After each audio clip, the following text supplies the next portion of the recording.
ନମସ୍କାର, ମୋ ଚ୍ୟାନେଲରେ ଆପଣମାନଙ୍କୁ ସ୍ୱାଗତ। ଆସନ୍ତୁ ଜାଣିବା କାହିଁକି ପ୍ରଚଳନ ହେଲା 100 ଟଙ୍କିଆ ମୁଦ୍ରା।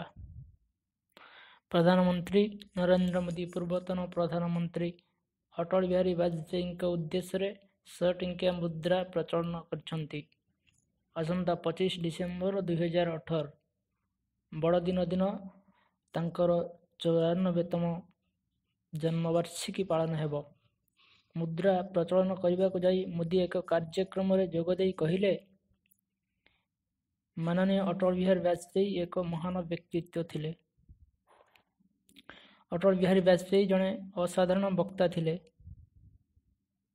ଅଟଳ ବିହାରୀ ବାଜପେୟୀ ଯେଉଁ ଦଳ ଗଠନ କରିଥିଲେ, ତାହା ଆଜି ସର୍ବବୃହତ ରାଜନୈତିକ ଦଳ ରୂପେ ପ୍ରତିଷ୍ଠା ଲାଭ କରିଛି।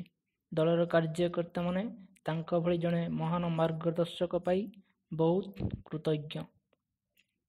ଧନ୍ୟବାଦ। ମୋ ଚ୍ୟାନେଲକୁ ଲାଇକ୍ କରନ୍ତୁ, ସେୟାର କରନ୍ତୁ, ସବସ୍କ୍ରାଇବ୍ କରନ୍ତୁ।